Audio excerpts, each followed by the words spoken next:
What's up? It's your boy, Tunnel Vision, back for another one. It's finally official. I almost said Andrew Ruiz versus Anthony Joshua, but that's not what's official. But we don't even know if that fight's going to happen yet or not. We shall see what happens. But it's official. Deontay Wilder versus Ortiz, November 23rd, and it's going to be MGM, Las Vegas. Tickets, I guess, are actually on sale right now. So if you want to get tickets, you can go ahead and get them. And just like I said a couple of weeks ago, a lot of people were asking on the internet why exactly this fight wasn't announced, why they weren't saying anything when it pertained to this fight. And like I said in that video, that when it comes to PBC, when it comes to their pay-per-views, they don't want to overlap when it comes to information with those pay-per-views. They want a pay-per-view to basically stand on its own, especially when your people are paying to go to these venues as well. You want it to everybody to be focused on that particular event. And then basically about a week or sometimes the week, basically the week of the fight or the day of the fight, they'll confirm the next pay-per-view that's going on, even if it's 6 to 8 weeks, so about usually 7, 8 weeks or so. And that's what they did in this situation. I said they would probably announce it this week or the earliest last week. And they basically announced everything. They had the press conference. Ortiz, he said he's man a few words. He wants to thank Wilder for giving him this opportunity again, and that he's ready to go. When it came to Wilder, he said, "Hey, man, you know what I'm saying? He wants to do it again. You know what I mean? This guy gave one of the toughest fights, put him into some sketchy situations, and he wants to get a clear victory. And the other guys could have had this opportunity by fighting Ortiz. People who were mandatories, Dillian White, and didn't take it. And also, he had said, hey, especially to the big guys, you face him, you beat him, I'll fight you as a what do you call it? As a not a mandatory, but whatever the hell the other word is. It's not in my mind right now, man. Whatever the hell the word is. You know what I'm saying? Voluntary. Popped up as a voluntary. He'll fight him as a voluntary. But no one took him up on that offer. It's going to be an epic fight. Fox won the bidding war when it came to the fight. That's part of the reasons also why it took long to confirm everything, just due to the fact. I mean, they still wouldn't have confirmed it until this week. But as far as getting everything all set for the fight, it took a while because Showtime and Fox were on a bidding war for that fight.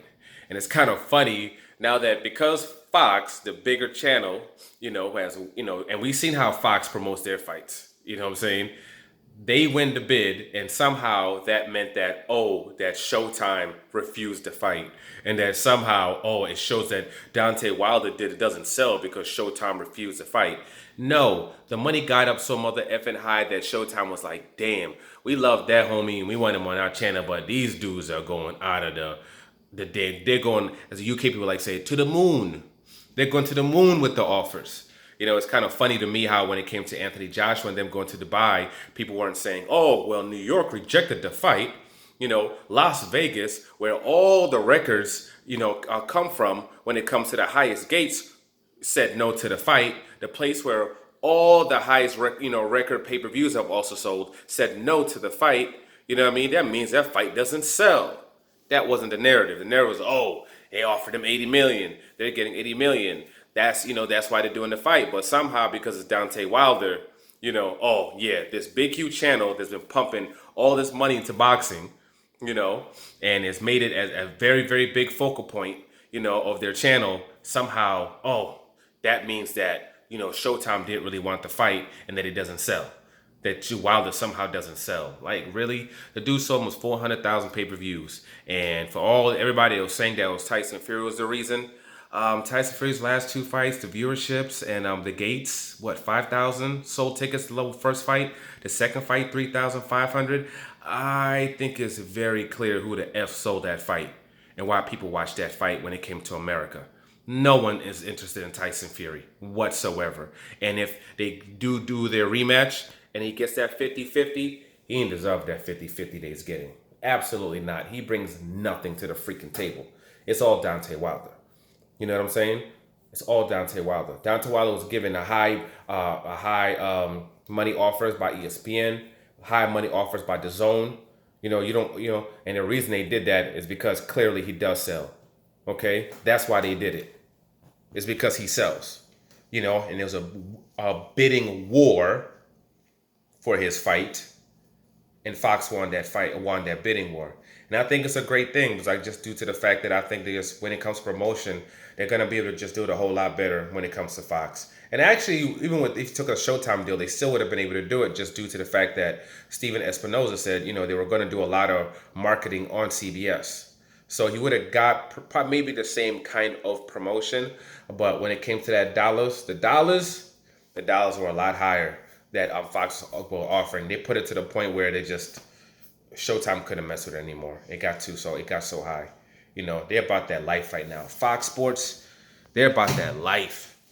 They're about that life, and they want the biggest, the biggest star basically it looks like right now probably in boxing in Deontay Wilder on that team, and they want to promote that fight. Especially, it seems also the fact that they're supposed to also be promoting, co-promoting with ESPN for the Tyson Fury fight. So they're probably looking at it like, nah, let's promote this fight, because then it's going to elevate the secondary fight that we're going to do and the amount of finances that we're going to be able to generate.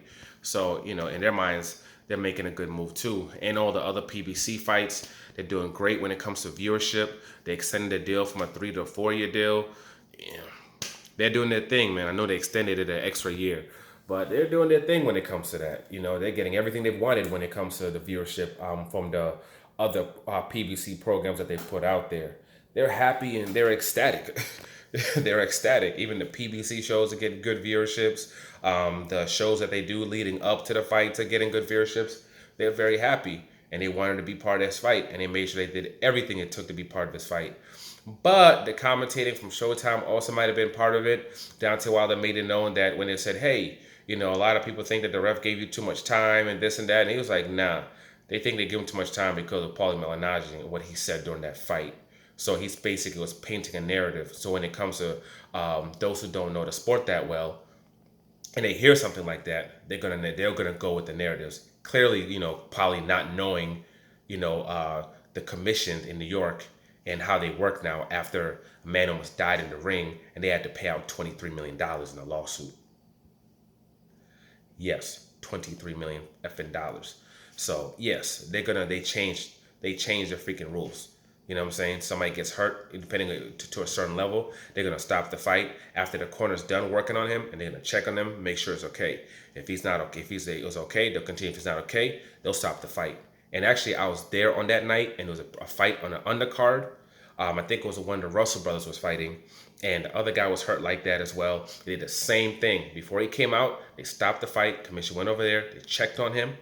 After they checked on him, then they let the fight continue. Then he ended up getting knocked out anyway. But you know what I mean? But they did do the same thing. So it wasn't any kind of treatment that was special to Deontay Wilder. On the undercard, Santa Cruz is also going to be fighting. He's fighting, I forget the guy's name, but he's fighting. But he is moving up in weight to 130 pounds. And he's fighting for the WBA championship that Tank Davis dropped. So for all those who are thinking that, did Tank Davis really drop his belt? Is he really moving up? Yes, he's moving up. He's having one fight probably against Gamboa. He's going to be Lomachenko's mandatory. And we'll see if Lomachenko takes that fight or if he drops that belt after it's undisputed. And my thought is he's going to drop that belt. But we'll see. That's for another video. But y'all have a good night. Be safe. Like, share, subscribe. Be safe tonight with this pay-per-view fight with Spence. And I'm hyped up right now. And Sean Porter, my head's all kind of messed up right now. I got to get focused and get ready for this fight. I'm out.